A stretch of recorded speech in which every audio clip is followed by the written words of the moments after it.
Радиосунун угармандары, кутмандуу кечиңиздер менен, назарыңыздарда Күн маек программасы менен студияда мен Бакыт Сакыбаев. Бүгүнкү программабызда биз балык чарбасы, аны өнүктүрүүнүн жолдору, балык чарбасынын бүгүнкү абалы, өстүрүп жаткан ишкерлер жана аларды кыйнаган айрым маселелер, рынокто сатылыш, ички рынокто сатылышы жана сырткы өлкөлөргө экспорттоо маселелерине токтолмокчубуз. Эгерде сиздерде кайсы бир суроолор жаралып кала турган болсо, 67-11-41 телефонуна чалыңыздар. Бизде меймандар бар.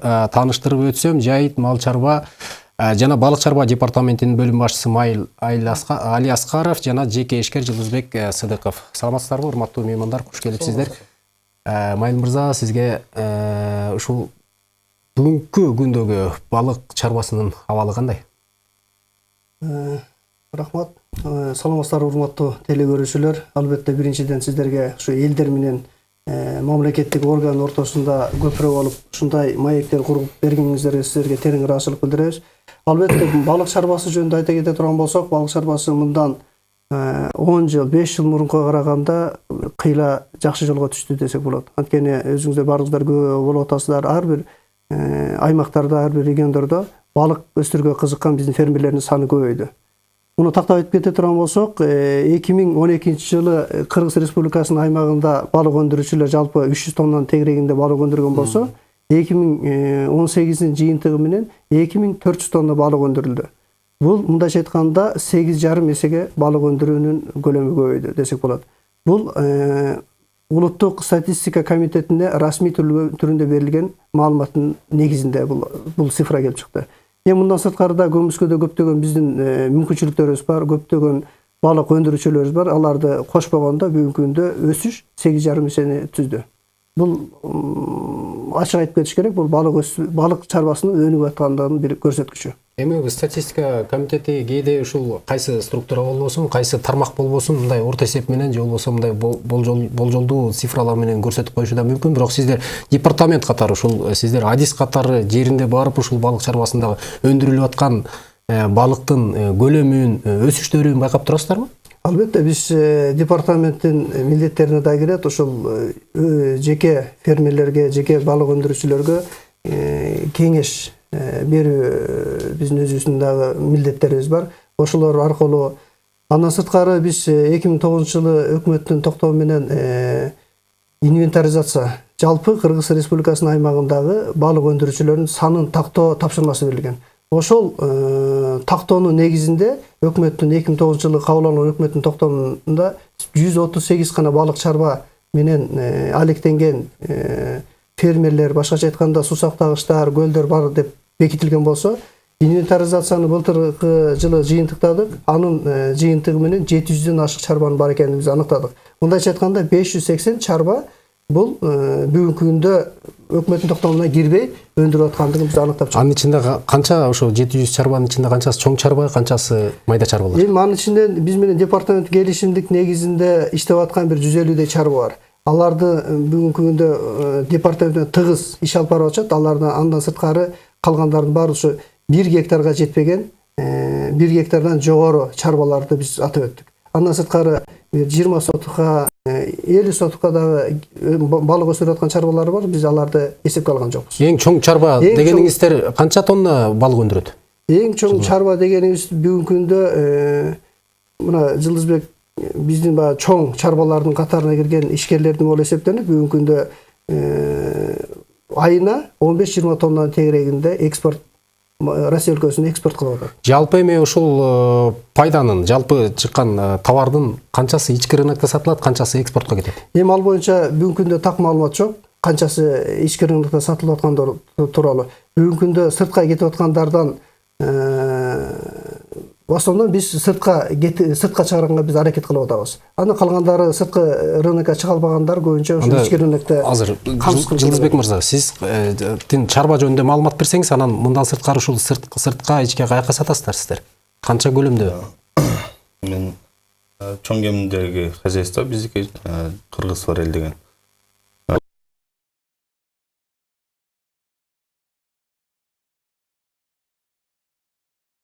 Экспортко чыгып аттык.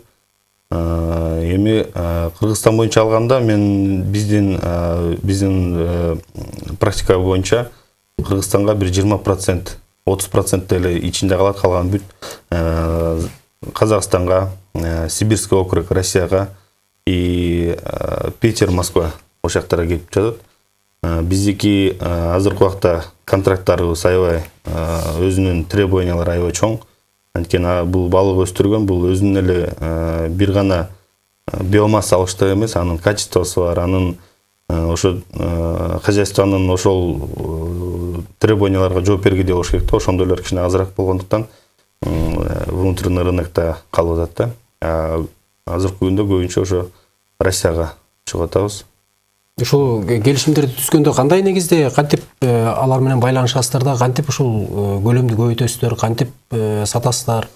Көлөм биздин убакта кардарлардын сураганындагы азыркы убактагы көлөм аябай чоң. Аябай чоң, анткени бул Москва, Питер бул аябай чоң шаар. Булар айына ушул август айынын аягынан баштап апрелге чейин айына 400 тоннадан сурап атышат. Тилекке каршы биз азыр андай биомасса чоңойто албайбыз. Кичине айына 16 тоннадан кетирип атабыз да. Биздин азыр ошо болгон эмес, ошо болот. Бул 2019 жылы биз азыр планга койгонубуз айына 32 тоннадан 2 машинадан жөнөтөбүз деп контракт коюлган. Бул контракттар Новосибирск, Сибирский округ, бул Новосибирск, Омск ошол шаарларга кеткенде бул ал жерде биз сеттер менен иштейбиз, жанагы Лента, Мария-Ра деген чоң магазиндер менен иштейбиз. Алардыкы биз бияктан балык жөнөтөбүз, бир айдын ичинде бизге оплата толук кылышат да. Эми ошо көлөм, ошол талап кылынган келишимде көрсөтүлгөн көлөмгө чыга албай атсаңыздар, башка чарбалар менен биргеликте иш алып барсаңыздар болбойбу? Башка чарбалар, чоң чарбалар менен жанагындай биздин талапка туура келген чарбалардын баардыгы менен иштейбиз. Токмокто, Кочкордо чоң хозяйстволор бар. Андан тышкары дагы жылына бир 20 тонна, 30 тонна өндүргөн чарбалар менен да биз эми кыскача алганда биздин кардарлардын койгон требованиясына жооп берген балыктардын баардыгын тең биз кетирип атабыз. Баардыгын тең уже бул 2018 жылы аяктаган кезде көп хозяйстволор уже түшүнүп калды. Балыкты кандай өстүрүш керек экен, кандай качествода болуш керек экен баардыгын түшүнүп, азыр ошо экспортко даярданышат да. Биздин балыктардын сапаты жагынан кандай болушат? Кандай бааланат? Биздин Кыргызстандын балыгы сапат жагынан аябай жакшы жогорку эмеде турат. Биздики азыр только эмеле болбой турат да, ошо танаш аз, хозяйстволор аз. Майда хозяйстволор болот, 2-3 хозяйство биригип чоң балык өстүрсө болот эле, андай болбой, баары тең аз-астан эле багып, анан өзү алып барышат. Ар ким өзүнчө иш алып барып атат, ар ким өзүнүн каалаганын кармитет атат. Кыргызстан боюнча вообще бир могул клиентке мындай балык керек экен, ошого өстүрөлү деген мындай пока мындай бирикпей атат да. Бириктирүү жагынан департаменттин мындай бир планы барбы? Ооба. Бирдиктүү иш алып баруу деген бул жакшы натыйжа берет да. Экспортты биз айтып атпайбызбы? Экспортко чыгыш биздин негизги максаттардын бири депчи. Экономикабыздын өнүгүшү дагы ушу экспортко байланышкан. Бүгүнкү күндө баягы маалымат иретинде айта кетейин. Өткөндө Россия Федерациясынын президенти келгенде ошондо көптөгөн ишкерлер, Россиядан ишкерлер келди. Ошондо да департамент тарабынан Россиянын көп ишкерлерине сунуштар жөнөтүлгөн. Ошолордун жыйынтыгынын натыйжасында мына бүгүнкү күндө 5 чарба менен меморандум, мындайча айтканда келишим түзгөнгө жетиштик. Булардын жалпы суммасы 1 миллиард 100 Биздеги 5 чарба мененби? Бизде Кыргызстанда 5 чарба менен Россиянын 5 чарбасы менен ортосунда келишимде меморандумга кол коюлду. Мындайча айтканда булардын жалпы суммасы 1 миллион 100 миң орус акчасы, рубль. Ошого түзүлдү. Башкача айтканда келечекте 5 жылда 1 миллион 100 миң 1 миллиард 100 миллион сом рубльга биз мындайча айтканда экспорт кылган мүмкүнчүлүктөр жаралды. 5 чарбасы менен. Анан жана ирлештирүү боюнча дагы биз департамент тарабынан жанагы ФАО, ООНдун азык-түлүк программасы деген бир уюм бар. Ошолордун көмөгүнүн аркасында бүт бардык чарбаларды окуу семинарлар уюштурдук. Аларга түшүндүрүү иштерин жүргүзүп, алардын башын бириктирип ассоциация. Бүгүнкү күндө Кыргызстанда балыкчылардын ассоциациясын түздүк. Эми Кудай буйруса булар бири-бири менен тыгыз байланышта болуп, ар биринин канча продукция өндүрүп аткандыгы тууралуу маалыматтар бири-бири менен алышып, алака береселерин баягы бири-бири менен туура келе турган болсо, булар менен дагы келечекте ирлешип, жана аталган көлөмдөгү балыктарды чыгарганга мүмкүнчүлүктөр жаралат. Эми Владимир Путиндин келип кетиши менен биз ушу балык чарбасын өстүрүү, өркүндөтүү, жогорку деңгээлге жеткирүү тууралуу маселени олуттуу маселе катары көрүп айтып атабыз. Көп маселелердин жанагы экономикалык жана башка инвестиция тартуу жана башка маселелердин арасында ушу айыл чарбасындагы ушу балыкты өстүрүү маселеси олуттуу маселелердин бири. Бирок ушул конкреттүү бир-эки фактылар менен айтып берсеңиз, эмне пайда алып келет биздин? Мисалы анан ошол тапшырмаларга алайык, андан бери деле бир топ убакыт өттү, бирок мамлекет өз ичара кандай бир пландарды иштеп чыгып атасыздар? Мамлекет тарабынан азыркы күндө балык чарбасын мындан келечекте 5 жылга өнүктүрүү программасын кабыл алдык. Бүгүнкү күндө бардык тиешелүү министрликтер менен макулдашуудан өтүп, азыркы учурда премьер-министрдин кол коюусунун алдында турат. Эгер Кудай буйруп ушу программасы кабыл алынып, кол коюлгандан кийин келечекте бул программада ар бир иш-чарасы көрсөтүлгөн, тактаана көрсөтүлгөн. Канча кайсы иш-чарага сумма акча кетет. Ошолордун бардыгын ишке ашырабыз, Кудай буйруса. Андан сырткары биз көптөгөн норматив укуктук актыларды кабыл алдык. Жакында 15 жобону кабыл алдык. Андан сырткары өкмөттүн жана тапшырмасынын негизинде бүт барлык чарбаларды иреттеп, тактап, жана жогоруда айтып кеткен 718 чарбанын иретин тактап, бүгүнкү күндө перечин өкмөттүн токтомун кабыл алдык. Булардын бардыгы мен ойлойм келечекте балык чарбасын өнүктүрүүгө бир негизги шарттар түзөт. Андан сырткары сиз жана айтып кеттиңиз, Владимир Путиндин келгенде кандай пайда болот деп.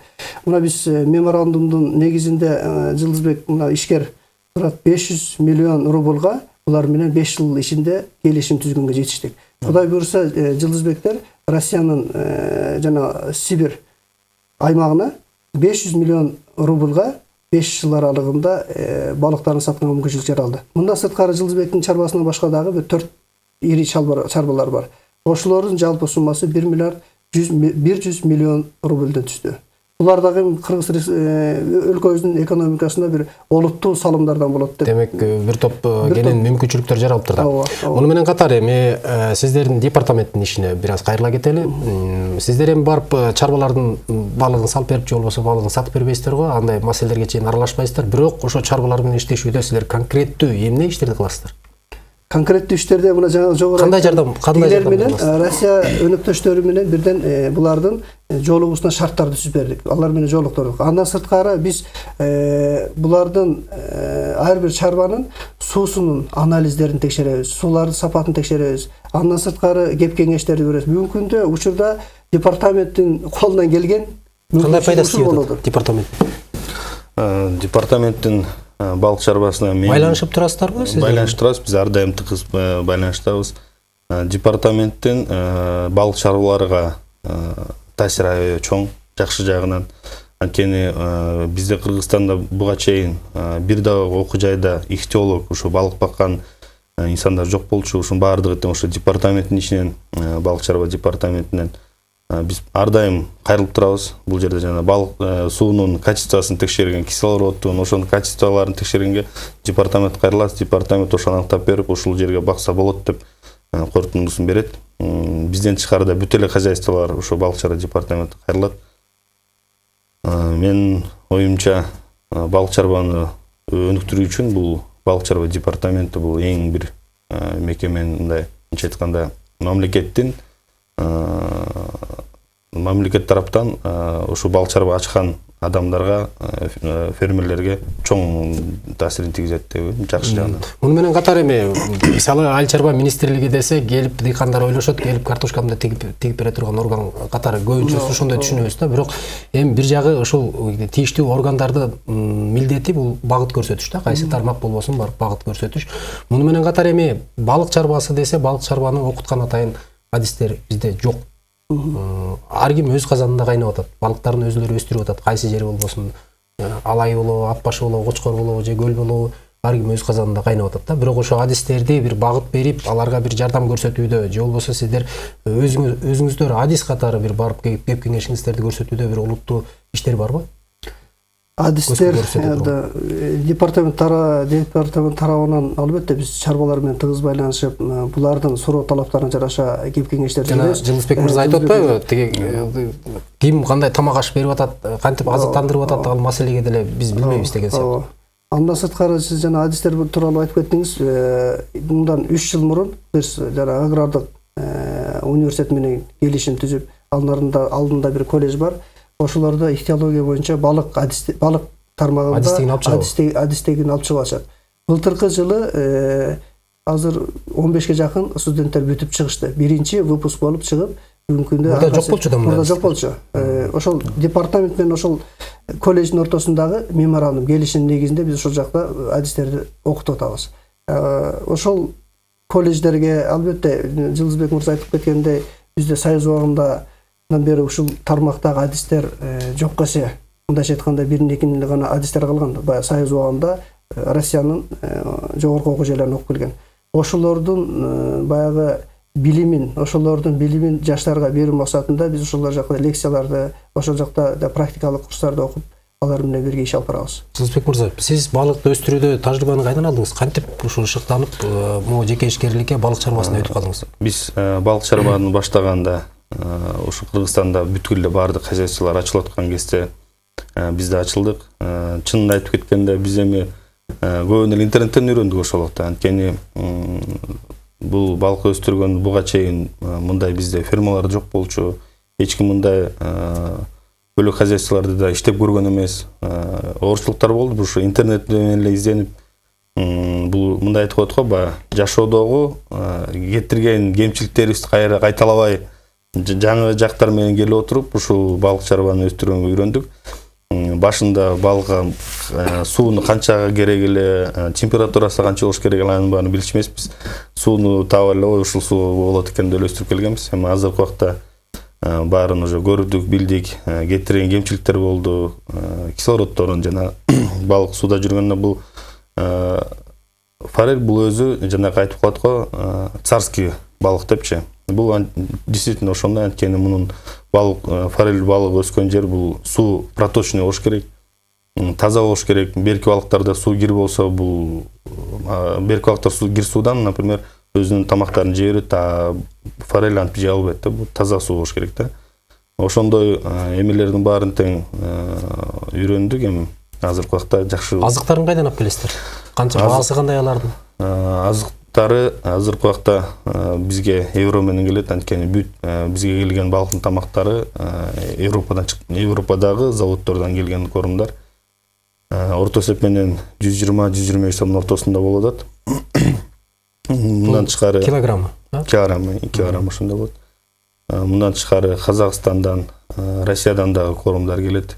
Ошол кичине бирок балыктын жанагындай сапатына клиент кардар сураган талапка жооп бере албай атат ошолор. Кыргызстандан бизден корум чыгат, жаңы чыгып баштады, мына 1 жыл болуп калды. Аны да берип көрүп атабыз. Азырынча эми жаңы берилип аткан корумдарды, балыктын тамактарын биз Кыргызстандыкын мындай айта албайбыз да. Кандай сапаттуу болот, кандай болот, анткени эми Европанын хозяйстволору, алар эми 70-80 жылдан берки чыгарып аткан корум менен иштеп аткан заводдор. Азыркы убакта биздин заводдор боюнча айта албайбыз да. Средний Азияда мындай биздин форельге туура келе турган заводдор пока биле элекпиз. Негизи биздин Кыргызстандын элин балык менен камсыз кылууда канча керектөө болуш керек? Негизи биз бүгүнкү күндө канча керектөө болуп атат, анан канчасын ошону толтуруп атабыз? Бүгүнкү күндө жалпы балык өндүрүм 2,5 расмий берилген маалыматтарга караганда бир 2,5 миң тоннаны өндүрүп атабыз. Бул мындайча бардык түрүн алып караганда. Андан сырткары Россия өлкөлөрүнөн келген, импорттолуп келген балыктарды кошкондо биз 1,2 килограммды гана, 1,5 ашып кетсе 1,5 килограммды гана камсыз кылабыз. Негизи физиологиялык норма боюнча ар бир адам 9 килограмм 12 килограммга чейин жеш керек. Бүгүн биз аларды камсыз кыла албайбыз.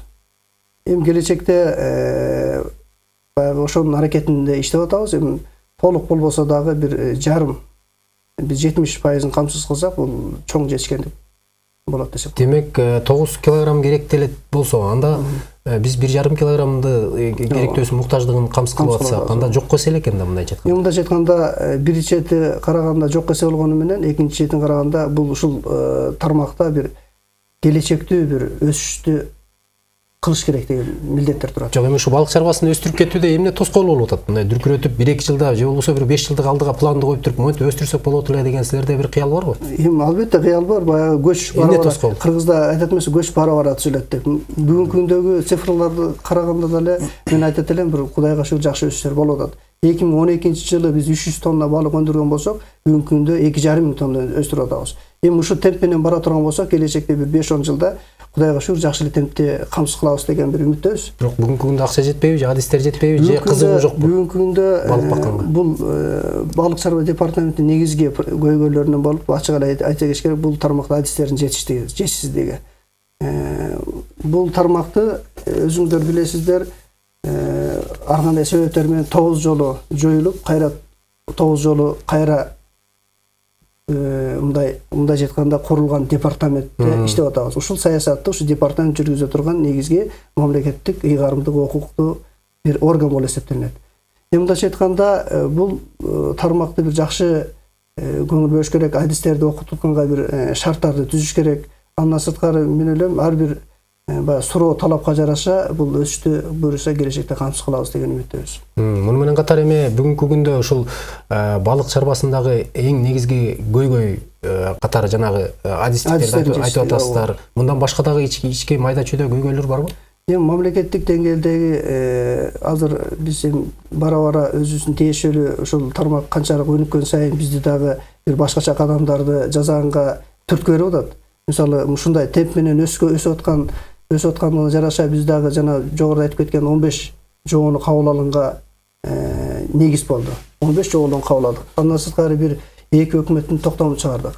Андан сырткары азыр мыйзамга, балык чарбасы жөнүндө мыйзам 95-жылы кабыл алынган. Ошол мыйзамга жаңы өзгөртүүлөрдү даярдап киргизип атабыз. Андан сырткары дагы ушул келечекте 5 жылга балык чарбасын өнүктүрүү программасын кабыл алдык. Ошол документтер Кудай буйрса ишке аша турган болсо, бир келечекте ушул тармакты бир жакшы бир жылыштар пайда болот. Кайсы бир деңгээлден биз балыкты өстүрүүдө бир көлөм болуп аткандан кийин, бирок ошону дагы балыкты тирүүлөй эле же болбосо жанагындай өзүнүн дүңүнөн эле сатып жибербей кайра иштетүү дагы колго алынып атпайбы бүгүнкү күндөчү? Анан балыкты кайра иштетүү бизде канчалык деңгээлде, деги эле иштетүүгө биздин мүмкүнчүлүгүбүз кандай? Анан иштетип туруп же болбосо дүңүнөн саткан менен ошо иштетип саткандын пайдасы, айырмачылыктары кандай болот экен? Албетте, биринчи продукцияны сатканга караганда кайра иштетилип саткан продукция сөзсүз наркы жогору болот. Ал азыр ар бир жаран биздин Кыргызстандагы жанагы супермаркеттерге, магазиндерге кирсе, Кыргызстан өндүрүлүп аткан форелдер прилавкаларда турат. Андан сырткары кайра иштетилип аткан икралар турат. Бул дагы мен ойлойм жакшы бир көрсөткүчтөрдөн бири деп. Биздин ошол эле мисалы Кара көлдө Эфтар деген бир чоң ишканабыз бар. Ошол ишкананын бүгүнкү күндө ар бир магазинде өздөрүнүн балык азыктары турат. Андан сырткары ышталган түрлөрү турат. Бул да келечекте бул келечектүү бир багыттардын бири деп. Ошол ишкана сыртка да чыгарабы? Ишкана сыртка да Европа өлкөлөрүнө чыгарып атат. Бүгүнкү күндө Россиядан келген бизнесмендер менен алардын баягы ортосундагы келишим, бири-бири менен келишимдер жакшы, баягы суроо талаптары туура келбегендиктен алар менен түзүлгөн жок, бирок алар Европага экспорт кылууну көздөп турушат. Сиздер Жылызбек мырза, иштетип сатасыздарбы? Кандай кыласыздар? Балыкты кандай? Биздин хозяйство боюнча 2018 жылы биз жалаң тоңдурулган балыктарды жөнөттүк.